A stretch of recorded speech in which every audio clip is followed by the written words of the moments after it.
Hi guys, welcome to another episode of the Bogeyman Golf Podcast hosted by Dave and Johnny. I'm very excited about this panel. Today we're talking about course design, course designers, course architecture, and I am joined by some very esteemed guests today. We have Mr. Tom Coyne, author of A Gentleman's Game, A Course Called Ireland, and many, many more. He's the senior writer for the Golfers Journal. He's a contributor for Golf Magazine and others. He's written for a number of publications. We also have Ally McIntosh, golf course architect. He played a role in the new 9 holes at Kearney Golf Links and is currently working with Strandhill Golf Club.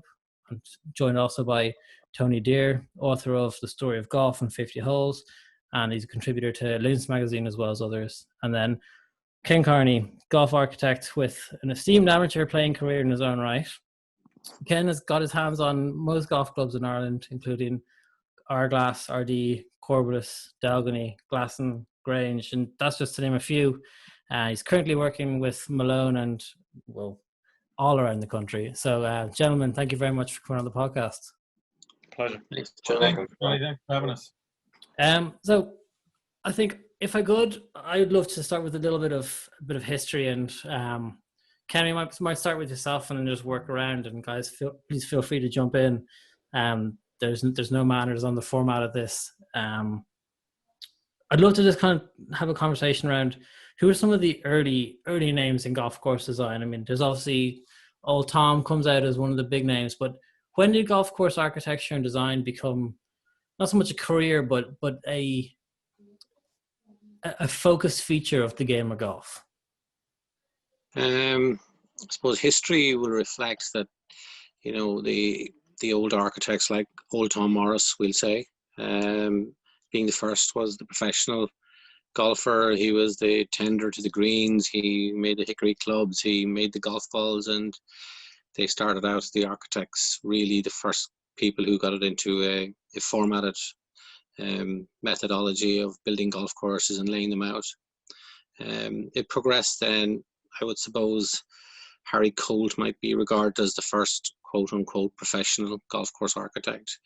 He came from a legal background and he went into golf course architecture, and he brought with him Mackenzie, John Morrison, and led through a profession that started the professional golf course architecture regime.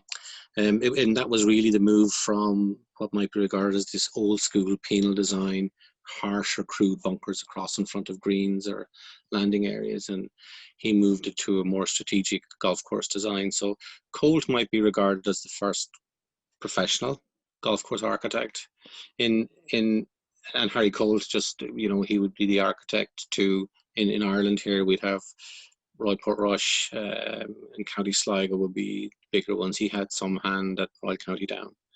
The Castle Golf Club in Dublin is a Harry Colt golf course as well, and there are some others. In Ireland, I suppose our leading light would have been Eddie Hackett. All the guys on this panel will be very familiar with Eddie Hackett, and Eddie really did so much for golf course architecture throughout the country, from the Cairns through to the really small golf courses, 9-hole courses in small provincial towns. So that's a very broad strokes reflection of the history of golf course architecture in Ireland. So were the likes of old Tom in particular, was he kind of like a mason of the game of golf in terms of he built the hickory clubs as well as the course design? It wasn't just a case of he specifically looked after the agronomy of the course. Yeah, he did everything for the golf. So he was the go-to guy, for lessons. He was obviously a player of repute. He was a major winner, and he was designer of, laid out some of the greatest golf courses, Royal County Down. Obviously, he had a big input at Prestwick, had a big input at St Andrews, and and then those guys, the likes of Donald Ross, who would have been a Scottish professional, and they went across the States, and your guests on the panel there, Tom, will be familiar with the impact of those guys when they went across the water. I mean, it's hard to overstate the impact of Donald Ross. I mean, the tally of courses that are attributed to Ross.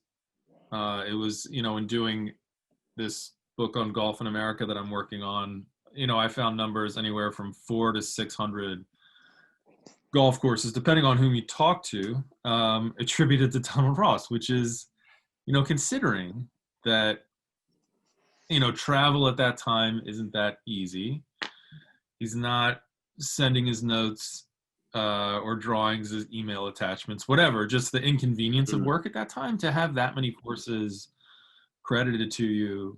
Now, there's, among Ross scholars, there's a lot of debate about, what are his real courses, or what are courses where he might have just done a drawing, or what are courses where he might have laid it out based on a map. And so that debate, that's where the numbers get a little fuzzy. And, there's some courses, like they're, supposedly in Florida, there are a lot of fake Rosses where he was like, he passed through the town, so they called the golf course a Donald Ross design and stuff like that. So, but nonetheless, his contribution, it's really extraordinary in terms of quantity and obviously quality, because everyone knows Aronimink and Pinehurst and and so many great golf courses. When we talk about the first, and it's interesting because when we say first professional golf architect, from an American point of view, the name that jumps out is Charles Blair Mcdonald. And so I wonder where he dates. I mean, he comes along after Colt, I guess. But over here, at least he was the first person to actually call himself an architect, supposedly, to say, and to sort of make that in America a profession. At least in my reading, that's what I understand. So, and he, Tom, just to jump in there, sorry, yeah. He learned that from spending time in St Andrews. So he'd come across and he'd seen the links golf and Scottish golf. He saw that it was better than what they had in the States at the time, which was quite rudimentary inland golf.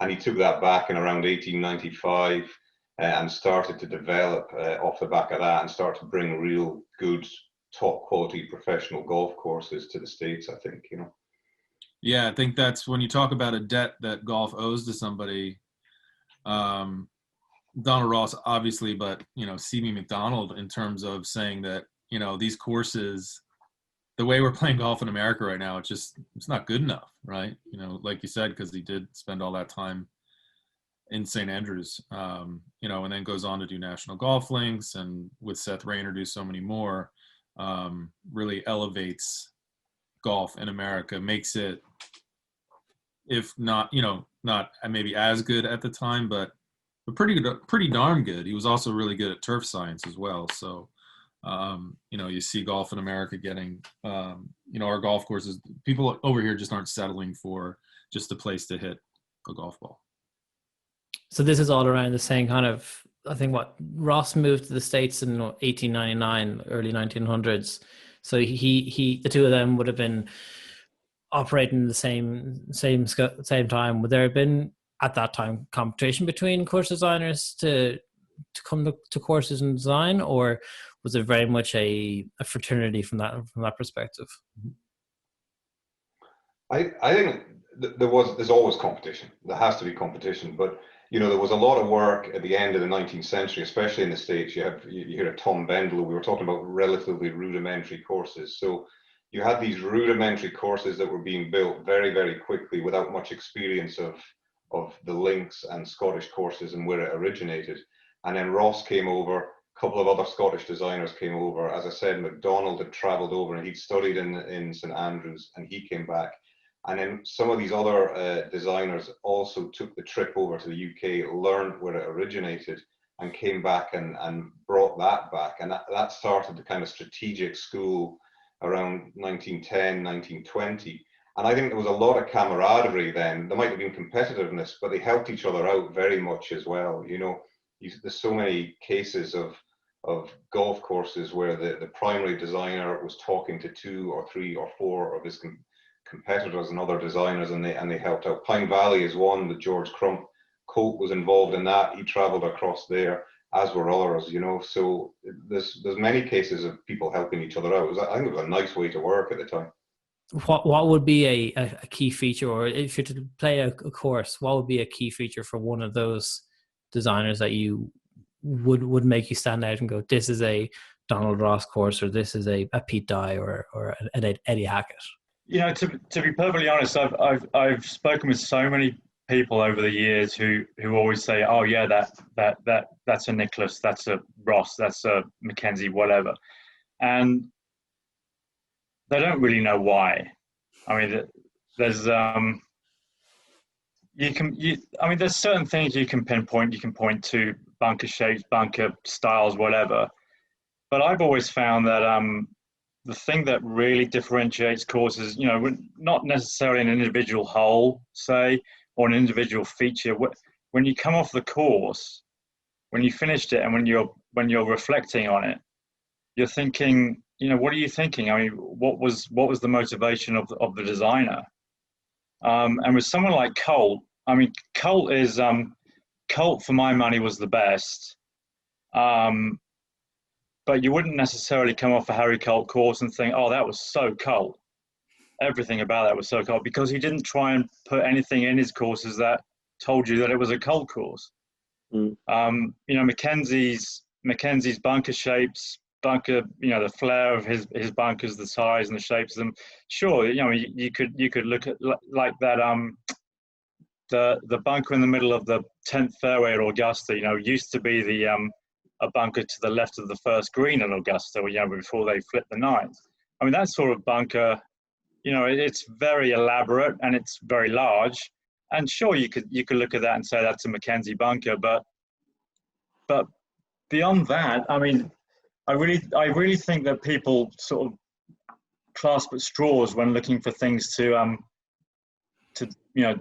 join an architect to a course. And what I think is terribly important is I was just reading up on this yesterday, when you know, before the turn of the century, you know, from the 1900s to sort of the 1800s to the 1900s, in the Victorian era, the last half of the 1800s, golf design was really dull. I mean, it's termed Victorian, and it kind of went hand in hand with the Industrial Revolution. I mean, everything was systematic. The greens were geometric. There was a very big, you know, thinking about equity and what you deserve to get. So golf courses, you know, a very, very popular feature in Victorian courses was cross bunkers. Tom Dunn, who was a Scotsman who laid out a lot of courses, you know, when in the Victorian era, he always felt that the drive should carry a bunker. He then, if it was a longer hole, then he thought that the approach shot should carry a bunker. And round about at the turn of the century, people had decided that this Victorian style of golf course, you know, because people had gotten tired of going out to the coast all the time, they wanted courses inland. They wanted inland courses that were easier to access. But the beautiful links of the coast, St Andrews, Prestwick, Westwood Ho, Hoylake, Sandwich, you know, nothing had been learned. It seems that the Tom Dunn and the others that were building these inland courses, they hadn't learned the beauties of the links courses. And it was only in about the 1900s, the early 1900s, when people realized that these inland courses were terrible, and they needed to get back to the ideals of the natural links courses. And that's when Willie Park, a Scotsman, he had built some geometric Victorian stuff as well. But when his course at Sunningdale opened in 1901, it had a bit of a mix between the two. You know, it had larger greens, more rolling, undulating fairways, but there was still there's a very famous picture of the 10th hole with a cross bunker. So he kind of started it, and his course at Huntercombe in 1901 also had a great, it was very different to the Victorian courses that had come before. And it was round about that time, the very early 1900s, the first decade of the 1900s, when golf saw a shift from these geometric, boring, symmetrical, equitable golf courses where you got what you deserved, to a more romantic, strategic design where designers like Harry Colt came to the fore. And so you can tell the great designers, I mean, if you play enough of them, to answer your question, John, if you play enough courses of Colt, then of course you'll get an impression of what Colt courses look like. And if you play enough courses by Mackenzie, Rayner, whoever, you'll get an idea of their style. But really, for me, it was what was the motivation of the designer in designing this course? Did he want you to leave knowing what he had done and knowing that this was a Colt course or a Mackenzie course, or did he just want you to enjoy the walk through a beautiful place and enjoy the features, the natural features of the site? There's always a funny build up to, we'll say, like take the Players Championship. The commentators, the TV coverage around it is always like, oh, it's a classic die or whatever course. So as a passing golf spectator, if you were to describe it to someone, what would be what are those broadcasters getting at when they're saying that's a classic X designer or Y designer course? Because most of us will never get to play the Players or the likes of those TPC courses. Right. And it's kind of but like I said before, I think the idea that, it's a classic, it's a Pete Dye, or this is a Fazio, or this, that, and the other, I think a lot of times that is sort of said to sort of feign some sort of authority or like knowledge or just excitement about Pete Dye, a name everybody knows. And so, like, if you press them on, like, okay, well, what makes it a Pete Dye? Like you said, it would be hard, I think, for them to acknowledge or maybe to come up with some criteria. But when you say classic Pete Dye, the thing that comes to mind, what they're essentially saying is that it's hard, right? That there's that Pete Dye was not people think of his courses as being dramatic, visually dramatic, and penal. And I think, if you're talking about Sawgrass, if you're talking about Teeth of the Dog, and in the Dominican Republic, Whistling Straits, those are just visually extraordinary golf courses that you have to hit regularly ask you to hit heroic golf shots. And so I guess that would be a Pete Dye calling card. And he used railroad ties as well, which is funny that, like, it was like a revelation to me playing Royal North Devon the first time and finding that they had railroad ties on the golf course. And I'm thinking, wow, that's amazing that old Tom Morris borrowed from Pete Dye. What a shocker. And you don't realize that, that Dye is actually, my American-centric point of view. But you're realizing that Tom Morris was using sleepers. And Pete Dye actually took that inspiration from Scotland. So, but not a lot of other designers over here are doing that. So that's another thing where they say, if you see railroad ties over here, people think Pete Dye for that reason, I suppose. So the penal aspect, I guess Nicklaus courses, you can look at the greens and his affinity for I guess it's, you guys could probably know more than I, but the sort of three different sort of putting areas or levels on a Nicklaus green. But it was interesting. Last week I was speaking with Lester George, who's an architect, and I was down at Ballyhack in Virginia, a place he designed, and we were talking about the difference. He's also done a course here called Kinloch, which is, and they're both very highly rated. I think both maybe in the top 100 in America. And we were talking about how different they were, right? And there's almost nothing between the two. There's nothing alike. And he said, well, when I pass, if on my tombstone, if they're able to write, this was his trademark or his thumbprint or this is what his design philosophy was, or this is what his golf courses was about. He said, I would consider myself a total failure. I don't want anyone to ever look at a golf course and say, oh, there's Lester George. And I think, I'm sure the architects here would probably echo that sentiment, in that, great architects, the land speaks more clearly and more loudly than any fingerprints they leave behind. I think a great architect should and probably does aim for that. You get into Mcdonald and Rayner, into these templates, which is a word you see a lot on Twitter, people who want to talk about how much they know about golf course architecture. And the templates that they borrowed from Scottish holes and brought over to America. But even still, I guess you could see template and say, oh, that's a McRainer, but template, every golf hole's a template, there's a team of green. That's a template. So I think that thing is that gets a little out of hand. So basically what I'm saying is that calling card, that idea of like, this is a such and such, I guess the irony of it is the greater the designer, I think the harder it is to see them in it. Maybe. Yeah, I totally agree. And I would say that, mentioning their names, throughout history, there's definitely been some designers that wanted you to know that they designed that course. Mm-hmm. That there is, I'm not going to mention that, there's certain aspects of a course, certain features of a course, it's that designer, it. And just like Tom says, I don't want that.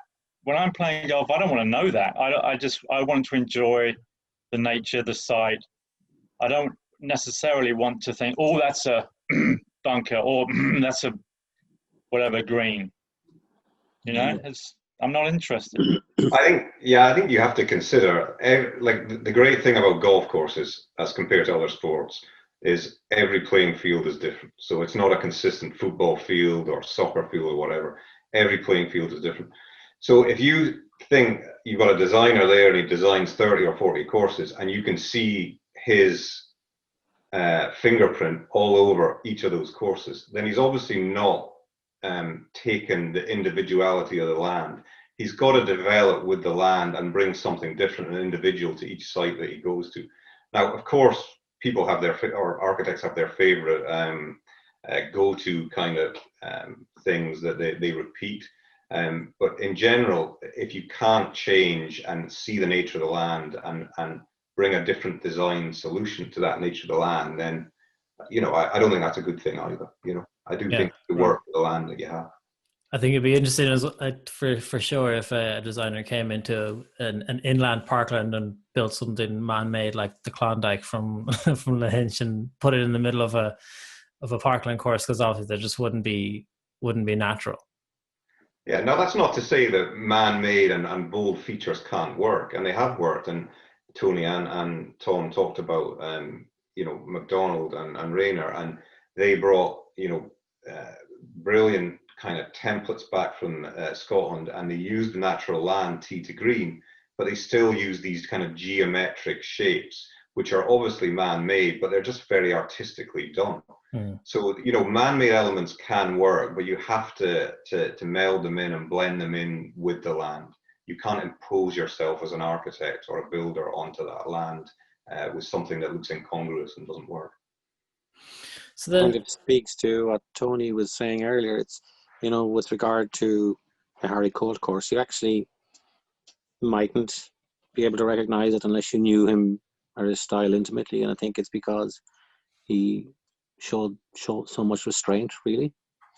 Kind of did less and just enough. But when you play a good architect's golf course, whether it's a Lester George or a Harry Colt, you'll generally know it because it'll be really good and really engaging. And you mightn't know exactly why you love it, but you'll know you love it. Yeah. Mm-hmm. So then, for each of you individually, was there a moment when in your own kind of golf game where you became aware of golf course design specifically, like in terms of getting into becoming a golf course architect and designer, or to study it and to write about it? Was there moments individually on any of these courses that made you stand up and take notice? There must have been. Well, for me, it was just intuitive. Like I'm sure maybe some of the others are the same. I don't know. But when I was 11 or 12, I was sketching golf courses. So there's just something wired into you at the beginning that makes you love golf courses. Not everyone that plays golf loves golf courses. Some people are into the competition or the pros or the technology or whatever, But for those who do, it's kind of wired into you, I think. And for me, it was right there from the beginning. I was lucky enough to grow up playing on links courses, So I had that kind of Scottish background anyway. And yeah, obviously I learned. You learn, and I'm still learning. You learn from golf courses you see. You learn from other architects, other people in the business. You see ideas, and you mature yourself. And there's certain courses that you see that give you those ideas, but really it was there from the beginning for me. Ken?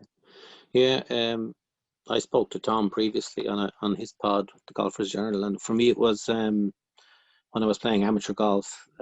Like, we are so fortunate in Ireland, we play our 4 provincial tournaments. It's pretty obvious. You play the east of Ireland on an awesome golf course, County Louth at Baltray, the north at Portrush, the west at County Sligo, and the south is played at Lahinch like every year, and we revisit those brilliant golf courses by brilliant architects every year. And if that doesn't stir your juices to be somewhat inquisitive, I think you're maybe dead. Golf wise, I mean, you've got to be motivated to ask the question, well, why did he route it that way, and why did it go that direction, and why does it do this, the golf course, in a certain way? So for me, it was when I started playing competitively and just started asking questions, and then I started reading, and that's how I got involved. Yeah. Tony?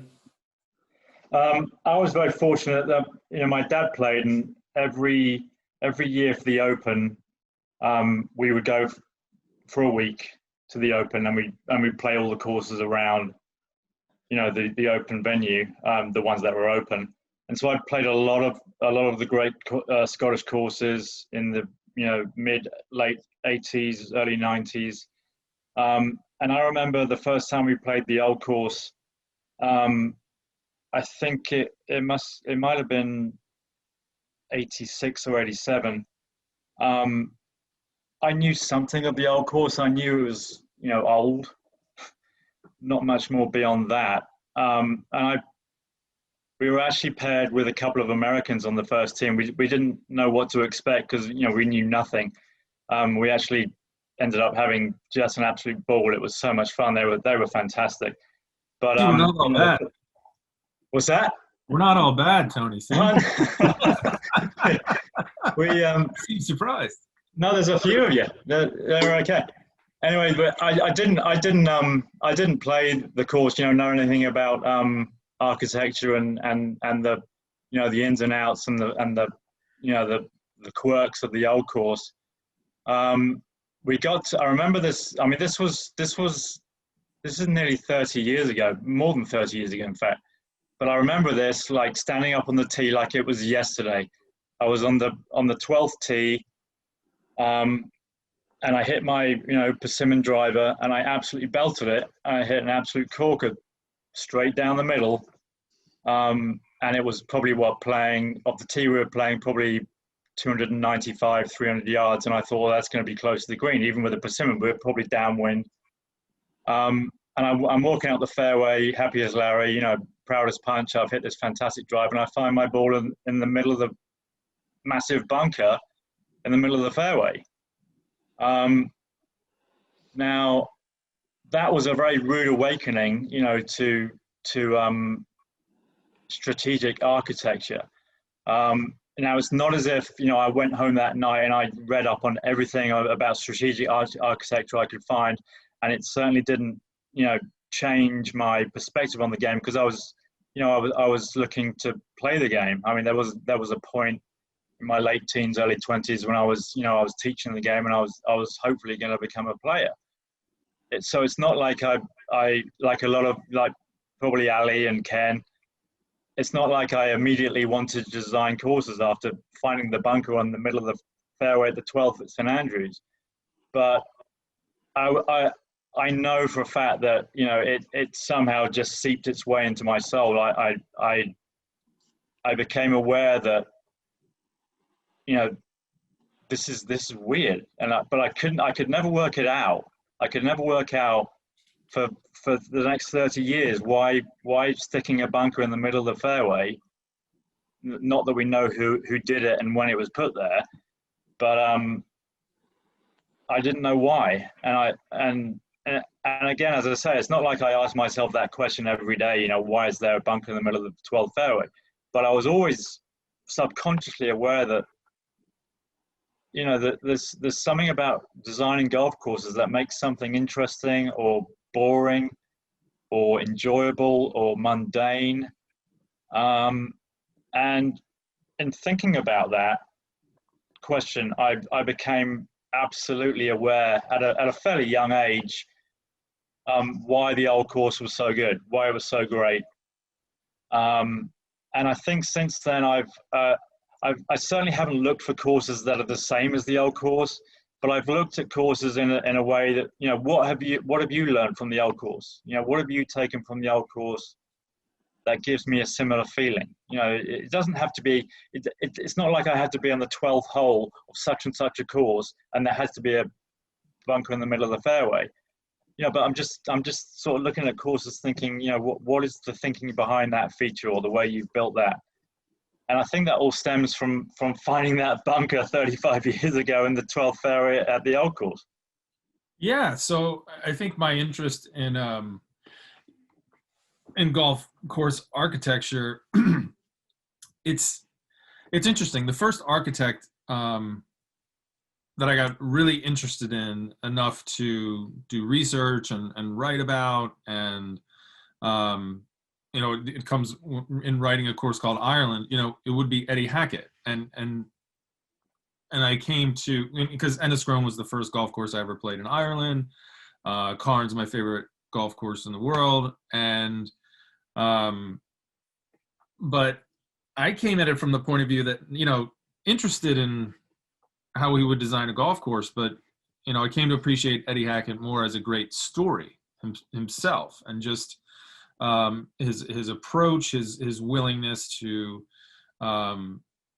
design and create golf in places where it didn't exist, where maybe it shouldn't exist, but it's something to help communities in a tough time in Ireland. And you know, I just think he has a great story and a great approach, and would have loved to have met him, but didn't. So that's probably the first architect that I actually said, okay, where I sat down and did research and thought about,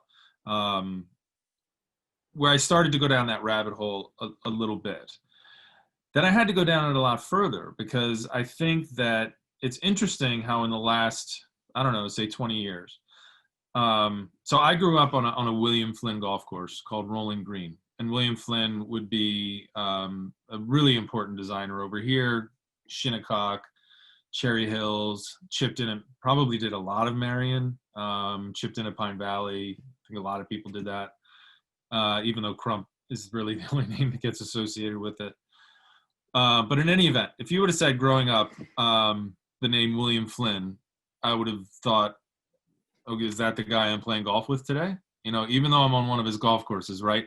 Because we're not in that moment yet where the conversation, so this is like before Golf Club Atlas.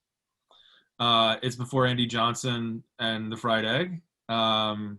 It's before, you know, the message boards and this new expertise, where being an expert in golf course architecture is its own new pastime that sort of exists almost outside the game. And it's a good one, because, you know, you don't have to worry about your score. It doesn't cost very much. You probably have to buy some old books. But it's been interesting to sort of watch that evolve. So as a writer and trying to be a voice in golf, I had to, frankly, you know, my coffee table now is covered with, I had to go read The Evangelist of Golf about Mcdonald. I had to read The Spirit of St. Andrews, Scotland's Gift, you know, because everyone online had read them, right? And how am I going to have any authority on this subject? So you start to go more deeper and farther down that rabbit hole, and it's been really good. It's helped me as a just someone who loves golf, appreciate the places that I get to play, even more. I appreciate having grown up on a William Flynn golf course more than I did when I was a kid. I knew that it was a good golf course, so whoever built it must have known what they were doing. I'd go to other places and think, man, Rolling Green is so much better than this. So I had an awareness of like, yeah, there are places that give you a certain feeling, and there are other places that leave you. David McClay Kidd says the test is like, by the 14th hole, are you at the point where you're like, I'm ready for this to be over, or are you disappointed it's coming to an end? Rolling Green was a place where I was always disappointed for it to be over. So I knew it was good, but I was probably inspired by all the other experts out there, or pseudo experts or whatever, which is what I would be a pseudo expert, to learn more. And it's been a fun journey, and it's made golf more interesting too. So then, for anyone that's looking to start out that journey, would you have any recommended readings? Let's see. This is a great chance to shop your own books there. Yeah, right. Let me mention everyone on the panel first, and then myself. But I don't know. I mean, I guess it starts with. What was the first book that you read when you decided to really go into this journey? It would have been Scotland's Gift. So the Mcdonald's book on golf. So that's where I started. Anything else jump out book-wise that any else of you? Well, these guys, I'm sure. What was important to Ken? I think you talked about the books, Ally. I think, as Tom says, Scotland. So there are about 6 or 7 essential books back from about the 1920s, of which Scotland's Gift is one, from the architects of the time. And they were the first. And we talked earlier, Ken, about Braid as well. Had written something, but Tom Simpson, the architectural side of golf. Robert Hunter wrote a book. George Thomas, very strategic book that he wrote as well. And I think those 7 or 8 books set the kind of cornerstone of people's understanding of what strategic golf became from there. So it was really the first time that people had started to write about golf architecture and show what an interesting subject it could be. I think in a more modern sense, for someone who's approaching it, who hasn't been involved at all before, just something as simple as the World Atlas of Golf is a great one, right? Because you just pick it up, it shows you what the best golf courses in the world are, it shows you routing maps of them, it gives you a little bit of an introduction of history of what strategic golf is. So for someone who's starting out afresh, you can do worse than start with the World Atlas and then dive deeper and go back into those older books of the 1920s. If you were to look at kind of newer courses today, would you say that there are elements from those courses that you can see being attributed to other specific architects from past generations, or who would have been some architects from generations a couple of years ago or decades ago that would be influencing this current generation? Like who would you both? It's probably a question for Ken and Ally more. Who would you have looked to for inspiration or influence when you were starting out? Yeah, well, I suppose I'm kind of been involved. I've been associated with County Sligo Golf Club all my life, and that it's a Harry Colt, obviously, golf course. And I was in that really started to stir with me my juices in golf course architecture. So for me, that's the origins of it. It's a Harry Colt influence for me. I've never been fortunate enough really to work on a Harry Colt golf courses. There are some in Ireland, but that's my influence. Obviously, Eddie Hackett has had a great influence on golf throughout the country. And you go to his golf courses, you can pick most counties, I think, in Ireland have a Harry Colt golf course, certainly in Southern Ireland. And it's, some people might call it mundane golf. I call it economical golf. He built brilliant golf courses on tiny budgets, gave great enjoyment to so many people in small communities. So it's, the legacy isn't always like, the flashiest or the biggest or the most expensive. It's, you know, the impact it's had on small communities like Cairn, or, you know, whether it's at Connemara or whether it's at Canchibale. They're small provincial towns really that have benefited from the impact of somebody like Eddie Hackett. So Eddie Hackett has maybe not influenced me, but I've got like so much respect for what he did. But from a golf course architecture purely point of view, it's Harry Colt for me. I was actually playing Donegal Golf Club there last week, originally an Eddie Hackett design. I thoroughly enjoyed it, but it beat the living daylights out of me. So it's long and hard, isn't it? It's a big golf course. Yeah, it was windy as well, which, coming from a Parkland background, I don't play nearly enough links golf as I should as an Irishman. I played that in Nairn last week, and Nairn and Portneuf just got the first few holes redesigned. Lovely course. I thought that was spectacular, but I thought Donegal just beat me up, which I had a lot more respect for. As Ken says, it's a big course. It's on a big site and a big scale, you know. So it can certainly beat you up. Yeah, I enjoyed it though. I thought for me, when I guess I became more aware of golf course design or structure for it, when it can kind of be encapsulated in one hole, which is my personal experience of the 10th hole at Mount Juliet, where I was lucky enough to learn my golf. Was there's, as you drive, the fairway narrows and there's a big bunker on the left and there's trees and rough on the right. But as a kid, I was never really able to reach that bunker. So the strategy was always hit it as far as I can. And then you have the second choice was either go left and long around trees or short and right and play over bunkers. And I always went short and right, because to go long and left would bring in, at that point I wasn't hitting that far at all as a kid. It'd bring in easily 2 shots rather than a longer one.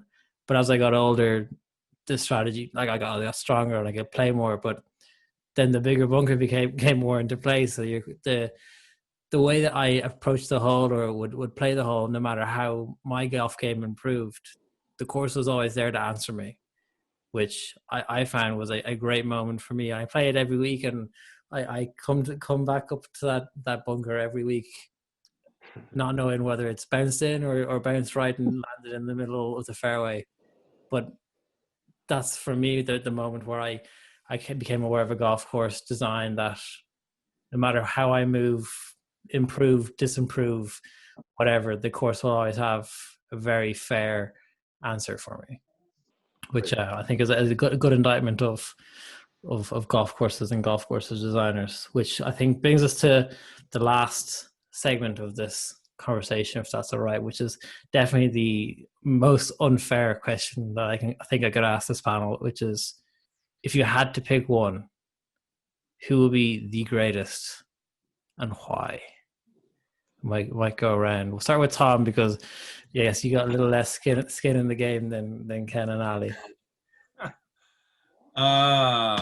If you had to say one, I mean, I've thrown out a couple names that, like, where I'd have a personal bias, where it's hard not to say Eddie Hackett, because I think, honestly, playing Enniscrone and Cairn personally sort of changed the trajectory of my career as a writer, and made me love and appreciate links golf as an American who'd never seen it before. And it was important in my life, playing Eddie Hackett golf courses. So it's hard not to, if I had to pick one, that would be the most decent. Like you said, okay, I couldn't do without so-and-so's golf courses. Yeah, I guess I'd say Eddie Hackett. But again, I love William Flynn. So I'm one European, one American. I'm afraid not. We'll keep it just the one. All right, Eddie Hackett. Eddie Hackett. So what was it? So you were saying that, like, you played those courses and they changed your life. Well, it did, because it changed. You know, I thought I understood what golf was, right? And had a very clear notion about it and what I loved about it. And And then, I go to I'm 14 years old, and we go and play Enniscrone, and this is before, any of the changes had been made, and where the first 5 holes were still rather plain, and then you worked your way into the dunes. And it just opening my eyes that there was this whole other, almost like another sport out there called links golf. And that's the sport that I really just fell in love with, because of the way it just captured my imagination, the way that it just felt, dare I say, even almost spiritual, because when you're playing Linksland, you're playing, ancient, not all the soil in Ireland isn't ancient, but I mean, this stuff is like formed by millions of years of like geological phenomena, and the fact that Hackett really doesn't manipulate any of it, didn't use bulldozers or anything, so that you get to actually just experience nature in a way that it's sort of like, okay, God, if that's what you believe in, created this playing ground that is ideally suited to this game that I so love, right? That's a miracle, and it just makes you feel so fortunate as a golfer. And so it just was almost like one of those like moments, those higher moments of like awareness that really, I think if I just played parkland golf my whole life, I don't think I'd still be chasing a golf ball at my age for my living, is basically, I think, what it boils down to. Tony, I have posed the ultimatum to everyone. If you had to pick who is the greatest course architect and why, Tom has given us his is Eddie Hackett. So, Tony, if you had to pick one. Yeah, sorry about that. My dog woke up and started making noises, so I had to check him out. I knew you were going to ask this, so I gave it some thought. Can I give you 4? You can start with 4 for sure. Hey, I only got to pick one. Oh, he will have to pick one, but you can start with 4. I will narrow it down to 1 at the end. But in giving you 4, obviously, that's getting to the point now where I'm thinking, well, okay, who am I leaving out? I'm gonna upset some people, but whatever. I'm gonna give you 4. Firstly, James Braid, because he designed my favorite course in the world, St. Ennedoc in Cornwall.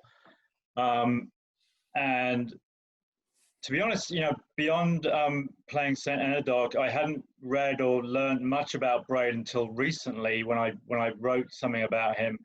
And I really, because of my connection with St. Ennedoc, I was really interested to read up a lot on him. And he certainly wasn't the greatest architect of all time. I mean, he seemed to mix elements from the old geometric and sort of more mundane golf with some great stuff. He certainly built some great courses. But because he built my favorite course in the world, I'm going to name him. In America, well, I say in America, he's Scottish, but David Kidd. Partly because, I mean, him and I, we've actually become quite good friends, and but far more than that, far more importantly than that, he's brilliant. He is absolutely brilliant. And when you consider to get the job, in his mid-20s, to get the job at a place called Bandon Dunes, or which had no one knew about, and it was totally off the beaten path, and it was never going to work. But thanks to the the determination, the money of Mike Kaiser, and the talent, I mean, just the brilliance of David Kidd and the guys that he worked with, Jim Haley. I'm sorry, I'm forgetting the other's name. They built a brilliant golf course, and that has given rise. The brilliance of Bandon Dunes has, given rise to what I think is now the greatest golf resort, apart from maybe St Andrews, Pinehurst.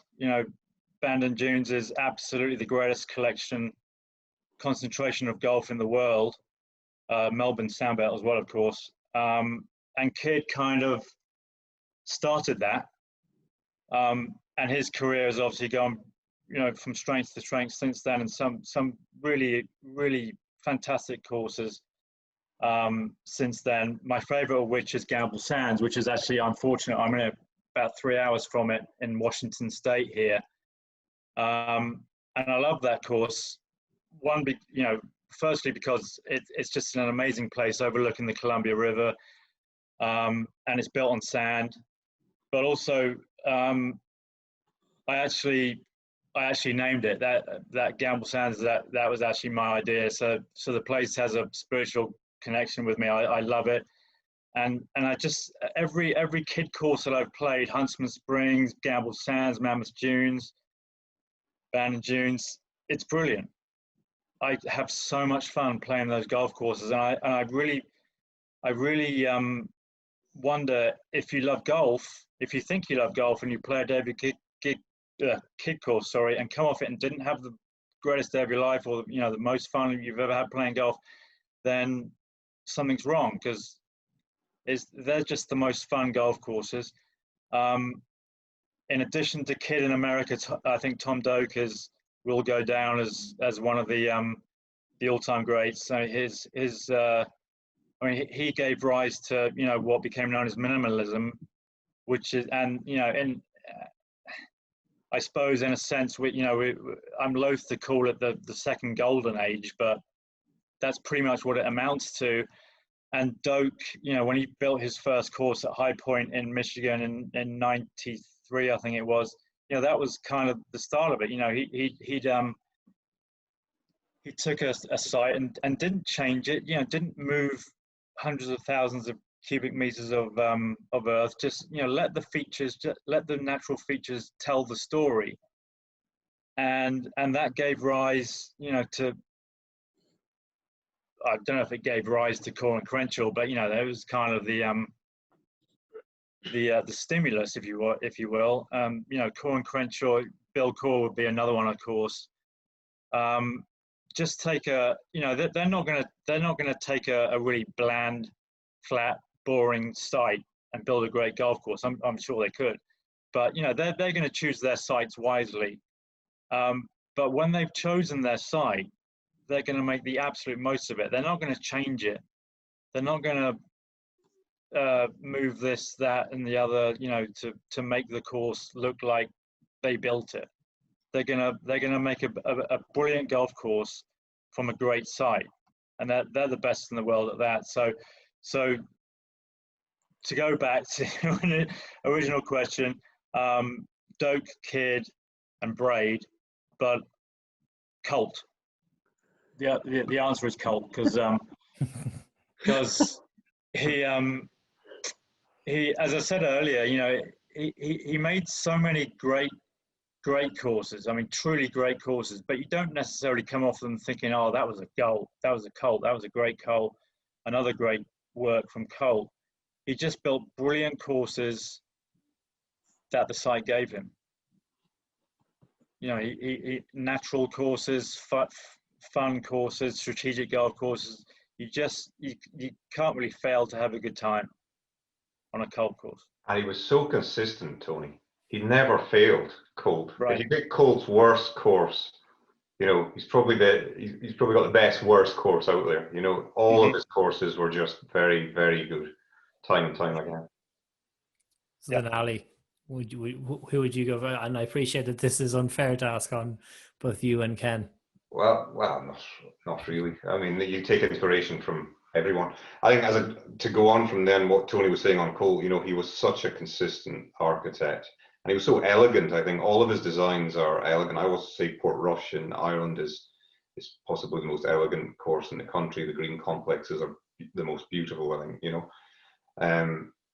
so Colt is definitely up there, I think, throwing a few other names out, George Thomas, I mentioned earlier, in the States, he didn't design that many golf courses, but he had a really good eye for strategy. If you take a course like Riviera, it's not on the most spectacular site. It does have a kind of ravine, a barranca going through it, but it's a relatively flat low plane. but the way he bunkered that course, it just brings individuality and strategy to every hole. So I think and also beauty in his bunkers. We talked about Mackenzie being beautiful, but he built very beautiful bunkers with his construction partner, Billy Bell. So that's George Thomas.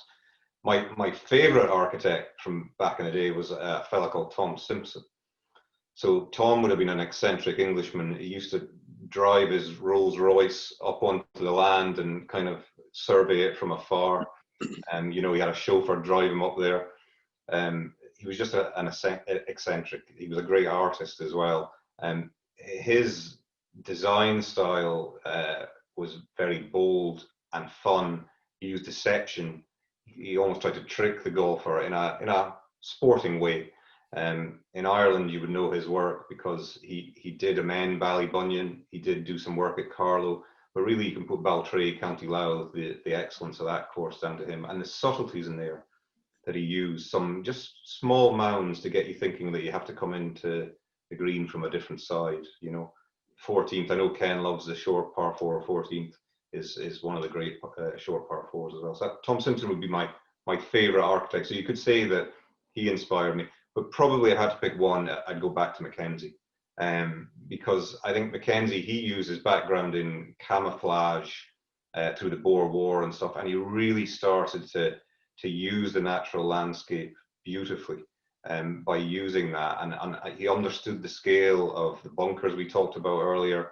He built beautiful green complexes. He routed really, really well, and he got the scale of his golf courses correct. So I think they're all beautiful. If I had to pick one, it would be Mackenzie. I mean, Tony, there's plenty of modern architects I take inspiration from as well, but I look back to Mackenzie most of all,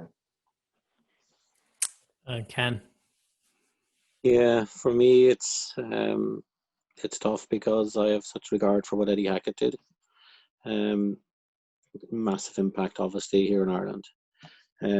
But if I was to pick one architect, it would be Harry Colt as well. Probably his consistency, his restraint in not trying to do too much. That's what I always admire. When you see some of his golf holes, the way they lie on the land, you say, well, you could have done this and maybe could have done that, but everything sits elegantly, as Ally said. Elegant golf courses. Always got the scale correct as well. Never everything looks like it's in scale. The greens are correct sizes in relation to the bunker, in relation to the landscape, and but thoughtful is the word that comes to mind. You got to think strategically to play Harry. If you want to play it correctly and play it really well, there's usually a better way to play it than just slashing it about the place. Harry Colt will make you think your way around that golf course. So for me, it's Harry Colt. That's very fair. They're great answers. Thank you all for going through that. I'm sure that was not an easy decision to have to make any of you come to. I think we might leave it there. I no doubt we'll have 1,000 questions, and if I had my way, I probably could go on for a few hours, but I don't want to take up any more time of your day. But no doubt I will be in touch with you all individually or collectively again if you would have us. Thank you very much, guys, for coming on the podcast, and we hope to talk to you all soon. Thanks, Great, John. Johnny. Thanks, John. Thanks for having us. See you guys. Bye-bye. On the tee, Jack Nicklaus. This is the minute that millions around the world have waited for. We will allow you to enjoy all of this. They are dancing in the pubs of Dublin. Harrington with an ace. And we have a shining star at sunset. Rory continues his run to greatness. The return to glory.